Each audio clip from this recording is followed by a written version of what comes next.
معلومات کے لحاظ سے بہت زیادہ دلچسپ ہے۔ آپ سے گزارش ہے اس ویڈیو کو آخر تک دیکھیں، ہمارے چینل کو سبسکرائب کر لیں تاکہ ہر آنے والی ویڈیو آپ تک بر وقت پہنچ سکے۔ حسن صبا کا پورا نام حسن بن علی بن محمد بن جعفر بن الحسین بن محمد بن الصبا الحیاری تھا۔ حسن بن صبا 1150 میں ایران میں پیدا ہوا تھا۔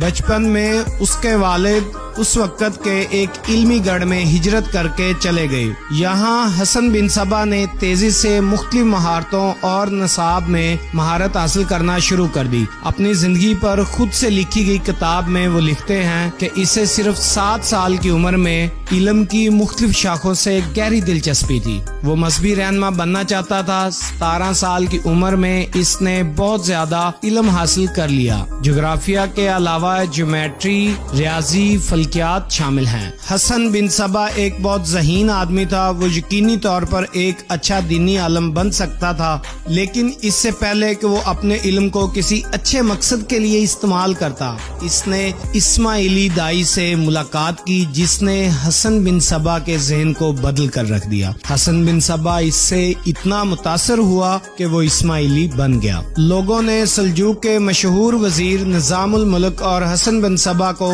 ہم جماعت کہا ہے، لیکن اگر ہم عمر خیام کی روایات کا ایڈورڈ فٹز جیرالڈ کا ترجمہ پڑھیں تو علماء نے اس پر یقین کرنے سے انکار کر دیا۔ ناظرین، نظام الملک 1018 میں پیدا ہوئے تھے، جبکہ حسن بن صبا کی پیدائش کا سال 1050 بتایا جاتا ہے۔ اس کا مطلب یہ ہے کہ نظام حسن سے 32 سال بڑا تھا۔ مزید یہ کہ 1955 میں جب حسن کی عمر 9 سال کے قریب تھی، نظام الملک پہلے ہی صوبہ خراسان کا گورنر بن کر ایک اعلیٰ عہدے پر پہنچ چکا تھا۔ ناظرین، حسن بن صبا 17 سال کی عمر میں مکمل طور پر اسماعیلی بن چکا تھا۔ کچھ لوگ یہ بھی کہتے ہیں کہ حسن بن صبا کا تعلق ابتدا ہی سے اسماعیلی فرقے سے تھا اور بعد میں اس نے اپنے نئے فرقے کی بنیاد رکھی اور اس نے خود کو خدا کا بندہ اور امام بنا کر لوگوں کے سامنے پیش کیا اور اس کی تبلیغ کرنا شروع کر دی۔ اس نے ساری زندگی مسلمان ہونے کا بہانہ کیا اور اپنے پیروکاروں کو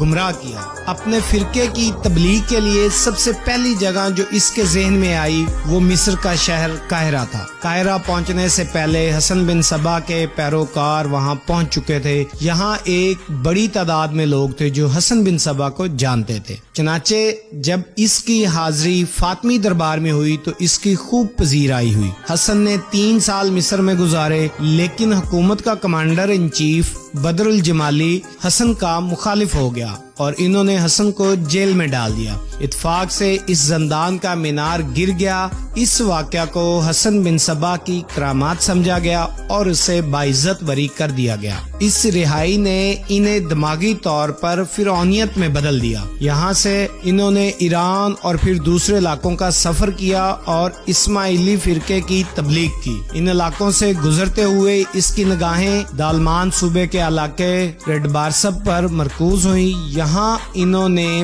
برف سے لپٹا ہوا اور چوٹیوں سے گھرا ہوا ایک قلعہ نظر آیا جو ان کے آئندہ کے منصوبوں کے لیے بہت کارآمد ثابت ہو سکتا تھا، اور اس کے مستقبل کے منصوبے بہت خطرناک تھے۔ ناظرین، اس سے پہلے کہ ہم حسن کے بارے میں بات کریں، آئیے آپ کو قلعہ الموت کے بارے میں بتاتے ہیں۔ یہ حسن بن صبا اور اس کے ساتھیوں سے پہلے کس چیز کا مرکز ہوتا تھا؟ بظاہر تو اس قلعے کا نام کے معنی الموت یعنی موت ہے، لیکن حقیقت یہ ہے کہ الموت مقامی زبان کے لفظ اللہ اور الموت سے نکلا تھا۔ دالمانی زبان میں اس کا مطلب عقاب ہے اور فارسی میں اس کا مطلب سیکھنا ہے۔ یہ روایات میں مشہور ہے۔ اس علاقے کا حکمران وہاں شکار کر رہا تھا جب اس نے دیکھا کہ ایک عقاب ایک پہاڑی پر اڑ رہا ہے۔ اسے احساس ہوا کہ اس جگہ کا جغرافیہ اس نوعیت کا ہے، اگر یہاں کوئی قلعہ تعمیر ہوتا ہے تو یہ ناقابل تسخیر ہوگا۔ چنانچہ اس نے یہاں ایک قلعہ بنایا جس کا نام قلعہ الموت رکھا گیا، یعنی عقاب کا سکھایا ہوا۔ ہلاکو خان کے درباری مورخ اطال ملک جونی نے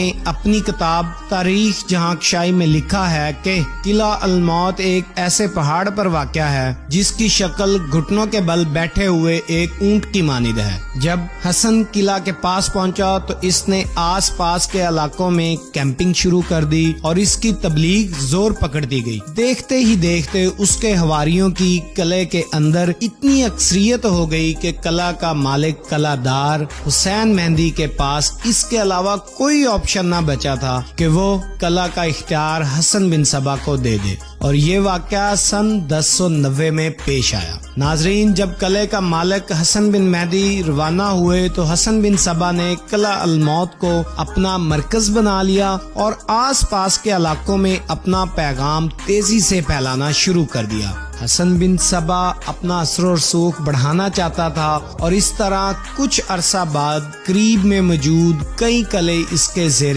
قابو آ گئے، جن میں سے کچھ خریدے گئے اور کچھ پر زبردستی قبضہ کر لیا گیا، اور کچھ ایسے بھی تھے جنہوں نے اس کی دعوت سے متاثر ہو کر خود اس کے لیے اپنے دروازے کھول دیے۔ کچھ ہی سالوں میں حسن کی انتظامیہ تقریباً تمام ندیوں اور پڑوسی علاقوں میں قائم ہو گئی۔ ناظرین، حسن بن صبا قلعہ الموت پہنچنے کے بعد 35 سال تک اس قلعہ سے باہر نہیں گیا، بلکہ اپنے گھر سے بھی صرف 2 بار باہر نکلا۔ رشید الدین ہمدانی جامع التاریخ میں لکھتے ہیں کہ وہ اپنی موت تک اپنے گھر میں ہی رہا، جہاں اس نے مطالعہ، دعوت نامے لکھنے اور اپنا انتظامات چلانے میں سارا ٹائم صرف کیا۔ حسن بن صبا 5ویں صدی ہجری کا سب سے زیادہ با اثر اور فریب کار کردار رہا ہے، اور اس وقت حسن بن صبا دہشت گردی کا نام بن گیا تھا۔ اس وقت سلجوق کی حکومت تھی، ترکی کے جنگجو ایک صلیبی جنگ لڑ رہے تھے، دوسری طرف منگول طوفان سے لڑ رہے تھے۔ اس وقت ملک شاہ سلجوق سلطنت کے حکمران تھے۔ تب حسن بن صبا کا فتنہ اتنا بڑھ گیا تھا کہ سلجوق سلطنت کے سلطان ملک شاہ نے ان کے خلاف مہم چلانے کا فیصلہ کیا، اور اس مہم سے پہلے ایک پیغام بھیجا گیا کہ حسن بن صبا اپنی منفی سرگرمیاں ختم کر دے اور خود کو سلطنت کے حوالے کر دے، بصورت دیگر اس کے قلعے پر حملہ ہوگا۔ الچی نے قلعہ الموت کے پاس جا کر حسن بن صبا کو یہ پیغام پہنچایا۔ حسن بن صبا نے کہا، میں کسی کی اطاعت قبول نہیں کرتا، اور نظام الملک اور سلطان ملک شاہ سے کہنا، میں آپ کو مشورہ دیتا ہوں بچپن کے دوست کی حیثیت سے یہاں کا رخ نہ کرنا، ورنہ آپ کی فوج کی قسمت بہت خراب ہو جائے گی۔ جب الچی یہ پیغام لے کر جانے لگا تو حسن بن صبا نے اسے روک لیا۔ میں تمہیں کچھ کر کے دکھانا چاہتا ہوں تاکہ تمہیں یقین آ جائے۔ پھر حسن بن صبا کے حکم سے کچھ فدائی قطار بنا کر کھڑے ہو گئے۔ اس نے ایک فدائی کو بلایا اور خنجر کو پکڑ کر کہا، اسے اپنے سینے میں اتار دو۔ فدائی نے کہا، اے شیخ الجبل، آپ کے نام سے، اور خنجر کو اپنے دل میں اتار دیا۔ ناظرین، شیخ الجبل حسن بن صبا کا خود کو دیے جانے والا خود ساختہ لقب تھا۔ پھر اس نے ایک اور فدائی کو بلایا اور کہا، بلندی پر جا کر سر کے بل کود پڑو۔ وہ خاموشی سے گیا اور چھت سے کود گیا اور اپنی گردن تڑوا بیٹھا۔ اس الچی نے جا کر سلطان ملک شاہ اور نظام الملک کو ان تمام واقعات کی اطلاع دی۔ یہ سن کر نظام الملک حسن توسی ایمان کے جذبہ سے مشتعل ہو گئے اور فوراً سلطان کو متحرک ہونے کا مشورہ دیا، جسے سلطان نے قبول کر لیا اور اپنی فوجیں قلعہ الموت کی طرف چڑھا دی۔ جب حسن بن صبا کو یہ سب پتہ چلا تو وہ مسکرایا اور کہا، حسن توسی کو مار ڈالو۔ بس اتنا ہی کہنا تھا اور خواجہ حسن توسی کو قتل کر دیا گیا۔